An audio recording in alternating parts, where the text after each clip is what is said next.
कुछ होगा ये भी देखना बेहद दिलचस्प होगा। बहुत शुक्रिया, आपने वक्त निकाला, आप हमारे साथ जुड़े। अर्जुन चौटाला को आप सुन रहे थे। साथ ही सीधा आपको लिए चलते हैं, कैबिनेट मंत्री रणबीर गंगवा साहब भी हमारे साथ जुड़ गए हैं। उनसे हम चर्चा करने वाले हैं। पीएम ने जो अपील की है, पीएम की ओर से जो 7 बड़ी अपील की गई, जिनमें खास तौर पर पेट्रोल का कम इस्तेमाल करने की बात थी। हरियाणा कैबिनेट में भी काफी मंत्रियों की ओर से अपने काफिले कम कर दिए गए हैं, गाड़ियों की संख्या कम कर दी गई है। खुद रणबीर गंगवा साहब की ओर से भी गाड़ियों की संख्या कम कर दी गई है। उनसे हम चर्चा करने वाले हैं। गंगवा जी हमारे साथ जुड़ गए हैं क्या पीसीआर जी? स्वागत है आपका इंडिया न्यूज हरियाणा पर। गंगवा जी, सबसे पहले जो पीएम ने अपील की है और हरियाणा कैबिनेट ने खुद आपने भी हाथों हाथ उस अपील को लिया है, कैसे आप देख रहे हैं और क्या कहना चाहेंगे हरियाणा वासियों को पीएम की अपील को लेकर? आवाज तो बोलता हूं, फोन सामने फ्रेम आ रहा है। मेरी आवाज आपको मिल रही है क्या मंत्री जी? गंगवा साहब को शायद मेरी आवाज नहीं मिल रही है। रणबीर गंगवा जी, आप मुझे सुन पा रहे हैं? अगर सुन पा रहे हैं तो आपका पहला रिएक्शन इसी बात को लेकर, पीएम जो अपील कर रहे थे कि पेट्रोल का कम इस्तेमाल हो, उसे लेकर हम बात करने वाले हैं। और उससे पहले एक बड़ी खबर आपको बता दें, एचपीएससी के खिलाफ इनेलो का जो प्रदर्शन था उसको लेकर सीएम का भी रिएक्शन सामने आया है। कांग्रेस और इनेलो ने कभी मेरिट को प्राथमिकता नहीं दी, ये केवल एक राजनीतिक स्टंट हो रहा है। अर्जुन भी हमारे साथ जुड़े थे, उनसे भी हमने कहा कि सीएम या सरकार ये कह रहे हैं कि आप लोग भ्रमित कर रहे हैं, केवल कोरी राजनीति कर रहे हैं। लेकिन सीएम का ये कहना है हमारे यहाँ भी बाहर के बच्चे काम कर रहे हैं, हमारे बच्चे भी दूसरे राज्यों में नौकरियां कर रहे हैं, मेरिट के आधार पर नौकरियां मिलती हैं। तो एचपीएससी के खिलाफ इनेलो के प्रदर्शन को लेकर सीएम का रिएक्शन। सीएम ने कैबिनेट बैठक के बाद प्रेस वार्ता की, उसमें कई बड़ी जानकारियां दी गई। एनसीआर में ईवी और सीएनजी गाड़ियां चलेंगी, ये जानकारी दी गई। तो सीएम नायब सैनी की ओर से फैसलों से जुड़ी जानकारियां दी गई। अब देखिए, देश में जो हालात बन सकते हैं जिनको लेकर आशंका है, हालांकि पहले से सरकार सतर्क नजर आ रही है, उसे लेकर हम चर्चा करने वाले हैं। रणबीर गंगवा जी हमारे साथ हैं। कैबिनेट की बेहद अहम मीटिंग हुई है और उससे पहले जिस तरह से कुछ लोग साइकिल पर भी पहुंच रहे थे, साथ ही लोगों से भी अपील की जा रही थी गाड़ी का कम इस्तेमाल हो, काफिले भी मंत्रियों की ओर से छोटे कर दिए गए हैं। सबसे पहले पहला रिएक्शन आपका? जी बिल्कुल, देखिए जो आज का जो वैश्विक हालात है उसको देखते हुए जो माननीय हमारे देश के यशस्वी प्रधानमंत्री जी ने जो देशवासियों से अपील की है कि आज के हालात को देखते हुए कम से कम डीजल और पेट्रोल खर्च हो, इस बात को सुनिश्चित करने का काम करें। और उसी को देखते हुए हमने डिपार्टमेंट के अंदर भी और अपनी भी जो है, मैंने तो पायलट जो है वो छोड़ने का काम किया है। और डिपार्टमेंट के अंदर भी जो है पब्लिक हेल्थ के अंदर 9 गाड़ियां और पीडब्ल्यूडी के अंदर 8 गाड़ियां जो कम करने का काम किया है, जो कम हो सकती थी। और मैं समझता हूं कि हम सबको माननीय प्रधानमंत्री जी के जो उन्होंने जो अपील जो देशवासियों से की है उस पर सबको हमें अमल करना चाहिए, उनकी बात माननी चाहिए। और जो संभावित जो हमारा जो एक संकट है उसको माननीय प्रधानमंत्री जी के नेतृत्व में एकजुट होकर के निश्चित रूप से जो है देशवासियों को उसको टालना चाहिए। और इस बात में सक्षम है भारत देश। माननीय हमारे पास एक ऐसा नेतृत्व है आज माननीय प्रधानमंत्री जी के रूप में, जो निश्चित रूप से जिस तरीके से पहले जो कोरोना संकट था और जो इस तरीके का था, इस संकट से भी जो संभावित संकट है उससे भी निपटने का काम देश जो है जरूर करेगा। माननीय हमारे मुख्यमंत्री के दिशा निर्देशानुसार हम सारे के सारे उस पे जो है कार्य कर रहे हैं इस बात पे जी।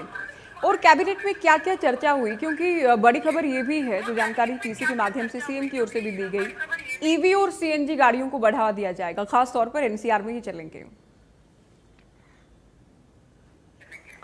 बिल्कुल, जिस तरीके से आज के जो हालात है उसको देखते हुए जो कैबिनेट में भी निर्णय लिए गए हैं, आम जनता से भी इस बात की अपील की गई है। और जो एनसीआर के अंदर चाहे वो इलेक्ट्रिक व्हीकल है चाहे वो सीएनजी के है, उसको बढ़ाने की बात जो है वो कही गई है। और आम जनता से भी यही अपील है कि वो कम से कम जो यूज जो है वो गाड़ियों का करने का काम जो है वो करे। आगे आप लोग क्या क्या प्लानिंग कर रहे हैं? वर्चुअल मीटिंग्स को बढ़ावा दे रहे हैं विभाग में? बिल्कुल निश्चित तौर पर जो भी हमारी मीटिंग है, जिस तरीके से हमारी डिपार्टमेंट की मीटिंग हमने परसों बुलाई है, वो भी हम वर्चुअल माध्यम से करने का काम करेंगे। और अधिकारियों से भी ये कहा है कि कारपूल करने का काम भी करें। अगर कोई अधिकारियों को, 2 अधिकारियों को जाना है तो इकट्ठे जा सकते हैं, चाहे सचिवालय जाना हो चाहे और कहीं जाना हो। जितनी जो ज़्यादा से ज़्यादा बचत हो सकती हो वो करने का काम जो है वो करें। और हम जितनी भी हमारी मीटिंग्स है वो सारी की सारी ऑनलाइन मीटिंग हम करेंगे, चाहे वो हमारी PWD की है, चाहे हमारी पब्लिक हेल्थ की है। हमने परसों भी जो मीटिंग रखी है वो भी हमारे जो SCs है वो अपने अपने जगह से, अपने अपने ऑफिस से वो जुड़ने का काम जो वो करेंगे। जी, अच्छा, लोगों में थोड़ा पैनिक भी है कि क्या पेट्रोल कम मिलेगा या कीमत बहुत ज़्यादा बढ़ जाएगी। कहीं से खबरें या पोस्टर्स ऐसे भी आए कि लिमिटेड ही पेट्रोल दिया जाएगा। हालांकि अधिकारियों की ओर से उन खबरों का खंडन किया भी गया। क्या कोई बहुत बड़ा संकट भी आने वाला है? इसको लेकर कोई आहट है? जो PM ने अपील की, आप लोग जिस तरह से कटौती कर रहे हैं, क्या कहेंगे लोगों से? देखिए, जो हालात है, जिस तरीके के वैश्विक हालात है, जो अमेरिका, इजराइल, ईरान युद्ध होने के बाद में जो उत्पन्न हुए हालात है, उसको देखते हुए माननीय हमारे देश के यशस्वी प्रधानमंत्री जी ने जो अपील करने का काम किया है, तो उस पर सबको अमल करना चाहिए। देखिए, जो संभावित संकट है, जो अगर ये लंबा चलता है तो इस तरीके की स्थिति आ सकती है, उसको निपटने के लिए हमें हर तरीके से तैयारी अपनी जो है वो रखनी चाहिए। जिस तरीके से माननीय प्रधानमंत्री जी ने जो कोरोना काल के अंदर भी जो एक देश के लोगों से अपील की थी, एक जो नारा दिया था कि आपदा में अवसर, और उस आपदा के समय में भी वो तमाम चीजें जो है पैदा करके, चाहे वो PP किट की बात थी, चाहे वो वेंटिलेटर की बात थी, चाहे एक नहीं 2 वैक्सीन बनाने की बात थी, देश ने एकजुट होकर के वो करने का काम किया। इसलिए आज जो वैश्विक संकट हमारे सामने है, जो संभावित संकट है, हो सकता है ऐसा तो, लेकिन उसको देखते हुए पैनिक होने की बात नहीं। आज देश के एकजुट होकर के माननीय प्रधानमंत्री जी के नेतृत्व के अंदर संभावित संकट को से चुनौती एक जो है उसको उससे पार पाने की बात है। अच्छा, PM ने जो फॉरेन ट्रिप्स हैं उनको लेकर भी अपील की है कि बाहर जाना, देश के बाहर जाना अभी कुछ दिन अवॉइड करें। क्या आप या हरियाणा कैबिनेट भी इस बात को अमल में लाएगी? बिल्कुल, केवल मैं या माननीय मुख्यमंत्री नहीं, माननीय मुख्यमंत्री ने तो पहले बार ही कह दिया, या आप केवल कैबिनेट की बात नहीं, बल्कि हर एक देशवासी को उनकी बात पे अमल करना चाहिए। मैं समझता हूं कि आज हमारे पास ऐसा नेतृत्व है मोदी जी के रूप में, जो वो कहते हैं पूरे देशवासी उनको मानने का काम भी करते हैं। और मैं समझता हूं कि जो ये चुनौती हमारे सामने खड़ी है, इससे भी हमारा देश एकजुट होकर के माननीय मोदी जी के नेतृत्व में इससे पार पाने का काम करेगा। अच्छा, विपक्ष ये जो कह रहा है कि चुनाव थे तब तो ये नहीं कहा गया, तब कहा गया सब कुछ कंट्रोल में है, चुनाव परिणाम आने के बाद ये लग रहा है कि हाँ कोई संकट आ सकता है, और जनता पर ही जिम्मेदारी आप लोग क्यों डाल देते हैं? सरकार की क्या कोई जवाबदेही नहीं? इसे लेकर सरकार को घेरा जा रहा है।